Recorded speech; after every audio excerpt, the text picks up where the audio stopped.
Marcel d'Origny, d'où vient ce lien particulier avec le Bénin? Une des composantes de la population haïtienne d'aujourd'hui, donc de l'ancienne Saint-Domingue française, vient du golfe du Bénin. Ouidah était le grand port négrier français.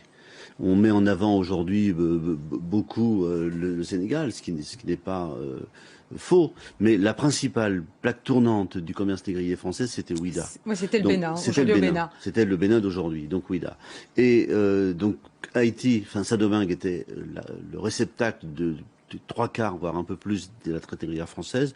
Donc le Bénin est très bien représenté. Il y a d'autres régions de l'Afrique. Il y a le Congo, bien entendu, et puis il y a une diaspora qui vient un peu partout, parce que les négriers qui achetaient des esclaves achetaient ce qui était là. Ils ne savaient pas toujours d'où ils venaient, mais le Bénin est très représenté. Évidemment, la trace la plus importante en Haïti aujourd'hui de cette origine de l'ancien royaume d'Abomey, c'est le vaudou, qui est très présent et qui est exactement le même que celui du Bénin. Alors justement, parce que le vaudou, on ne le retrouve pas au Congo. Hein. En revanche, ce qu'on retrouve du Congo, ce sont des mots dans le créole haïtien. En effet, la plupart... Qui attestent bien donc qu'une partie des Haïtiens sont originaires de... C'est-à-dire que les anciens peuples du royaume du Congo, qui sont aujourd'hui éparpillés sur la frontière, soit en Angola, soit au Congo-Brazzaville, soit en République démocratique du Congo, soit au Gabon et même une partie du Cameroun, tous ces peuples-là appartenaient jadis au fameux royaume du Congo. Et c'est pour cela qu'on trouve dans les mots, dans les gestes, dans les comportements des Haïtiens d'aujourd'hui, ce que l'on retrouve au jour le jour dans la vie des gens en République démocratique du Congo, en Angola. On retrouve effectivement une gestuelle bantou. C'est ce que disent les historiens. C'est exact. Tous ceux qui ont visité Haïti et les Haïtiens qui sont venus notamment en Afrique ou voire en République démocratique du Congo, on les pense, on les voit comme l'ensemble des Bantous qui peuplent cette région. Alors à quoi on les reconnaît? Par la posture physique, par la manière de rouler les mots, par certains mots qu'ils utilisent dans la manière de parler.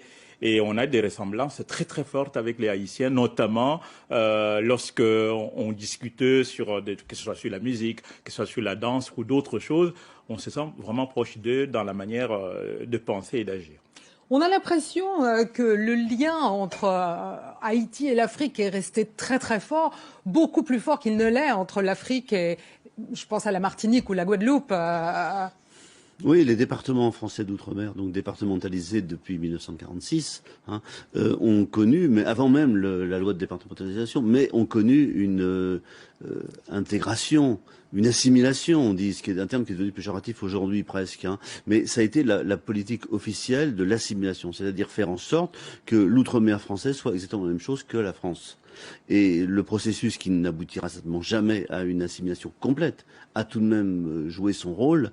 Et les ressortissants français aujourd'hui des départements d'outre-mer, aussi bien dans l'océan Indien qu'aux Antilles, se sentent français et essaient, consciemment ou inconsciemment, de gommer, voire parfois de nier, les origines africaines. C'est refoulé. Parfois. Écoutez, je vais vous raconter une anecdote qu'un collègue a raconté et a écrit dans un livre. Frédéric Régent, qui a écrit un ouvrage sur l'histoire de l'esclavage français, il a expliqué à sa grand-mère qu'ils avaient des ancêtres africains. Et sa grand-mère dit, mais heureusement que personne ne sait ça. Ah oui. C'est lui qui le raconte. Il ne faut pas le dire, personne ne le sait.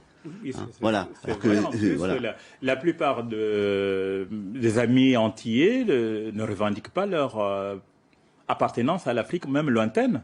Et d'ailleurs, dans certains milieux, ça fait un peu péjoratif. Ils le sentent comme tel, certains, qu'on puisse dire qu'ils ont des attaches à l'Afrique. Quand j'entends, par exemple, exceptionnellement, Lilian Thuram dire, affirmer, il est parmi les rares qui revendiquent l'origine des ancêtres en Afrique. C'est vraiment l'un des rares à le faire et à le dire à haute voix. Alors que la plupart des intellectuels antillais le nient en montrant, comme ça a été indiqué, à cause de l'assimilation, ils préfèrent plutôt dire qu'ils sont français que dire qu'ils ont un passé africain ou une appartenance à l'Afrique.